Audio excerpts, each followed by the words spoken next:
have a look at that. It's miles up. Oh, it's nearly taken someone out in the stands. That was a flat six right under the stand there, the George Giffen stand.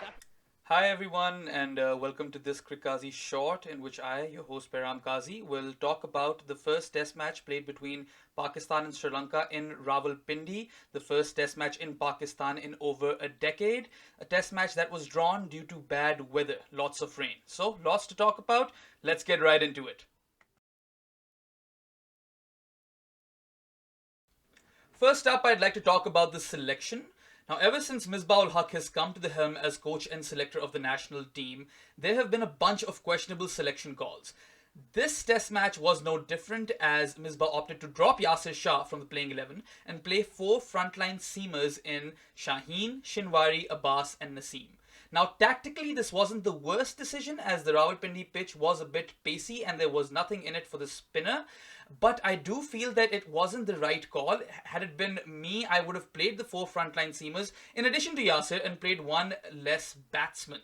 Why I say this is because Yasir is Pakistan's most experienced test match bowler. He has over 200 wickets. He was the fastest to 200 wickets in the history of test cricket. And when you play four frontline seam bowlers, overrate is bound to get messed up. Now, in the new World Test Championship, if a team falls behind the required overrate, the captain does not get a ban anymore, but rather the team gets a deduction in points.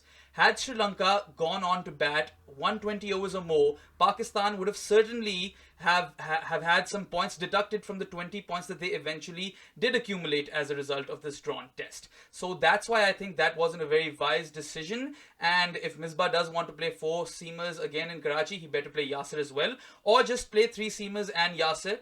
So I definitely do want to see Yasir in the playing 11 for Karachi. One other selection blunder, again, I just cannot understand. Why did Fawad Alam not feature in this test match? Why was Haris Sohail picked ahead of him? Haris is in a very, very pathetic run of form. And I think the only reason they selected him is because Haris can roll his arm. So they wanted some flexibility with the bowling, especially spin bowling. I think this is not the way to go. Fawad Alam definitely warrants selection. He has scored 300s in the Quaid-e-Azam Trophy already. One of them is a double. He averages 56 in first-class cricket. That is the highest first-class average for any Pakistani ever. So I think that it really blows my mind away. How could Fawad Alam not play this test? And I'd better see him in the playing 11 in front of his home crowd in Karachi. I think he definitely deserves to be in that lineup. And Haris Sohail can be rested for now. If you want to play Haris, you can drop one of the openers and play both Haris and Fawad, in my opinion. But yeah, these are the two selection changes that I would definitely like to see for the next test in Karachi. In this segment, I'll be talking about the key takeaways from this reduced test match, the positives and the negatives. And the biggest negative in this match was in fact the weather.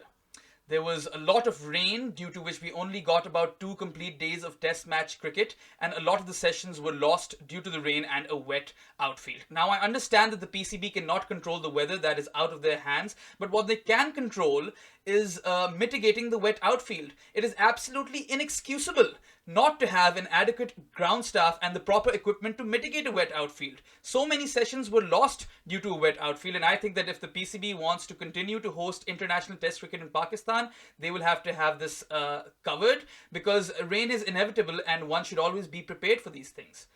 Two other negatives I'd like to talk about. Both are Pakistani batsmen. One of them is Shan Masood. Now, I have been backing Shan for quite a while. I think he has been a much improved cricketer since that tour to South Africa.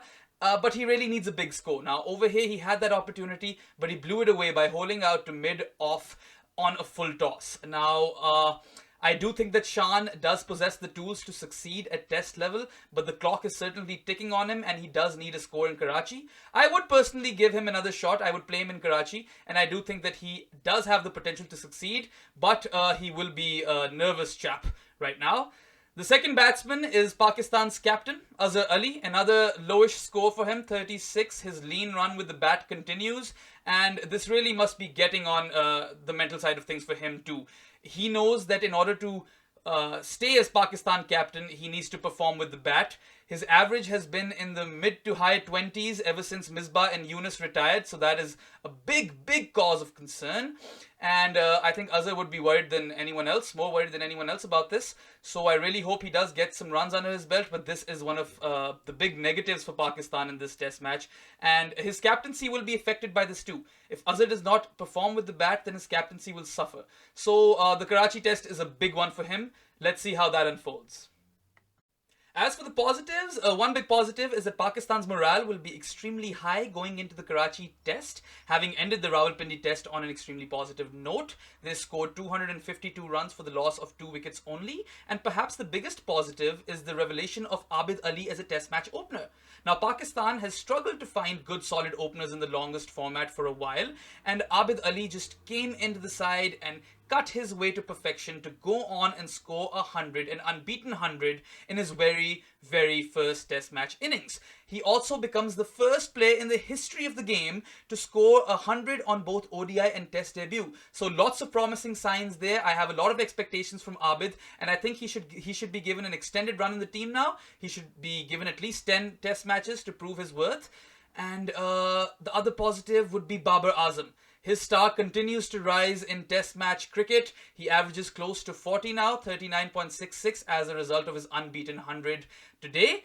And Babar was just delightful in his stroke play, and at the same time he was also authoritative. He came on and he took the game by the scruff. He smashed the bowlers for boundaries all over the park, and he's just an absolute treat to watch. Times the ball so sweetly, and Pakistan have found a real gem in Babar Azam. We can expect him to become the backbone of this test team in the future, and I think number 4 also suits him very well as well. He should continue to bat at number 4, in my opinion.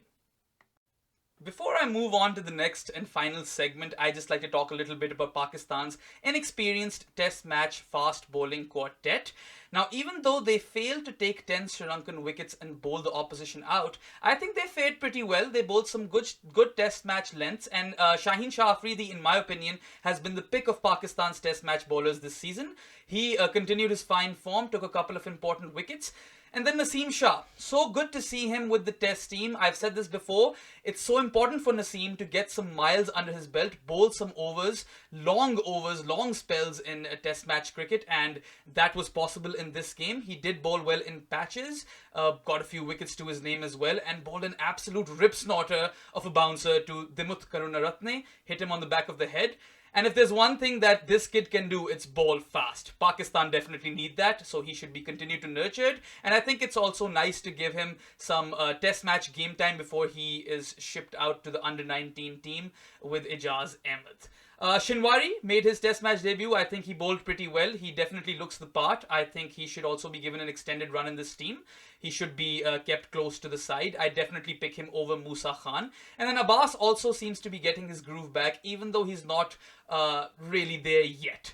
So Pakistan were decent with the ball, but they need to bowl better, definitely, if they want to win this test match in Karachi. I felt that they would have fared a little bit better had they pitched the ball up a bit more, invited the drive a bit more. But yes, they are up against very sturdy batsmen, very seasoned campaigners in Dinesh Chandimal, Angelo Matthews, Dimut Karunaratne, and now the promising Dhananjaya De Silva, who scored a very well organized 100 and is on the Rawalpindi honours board as well now. So Sri Lanka, no mugs with the bat, and Pakistan will have to put an extra added effort with the ball to win this test match in Karachi.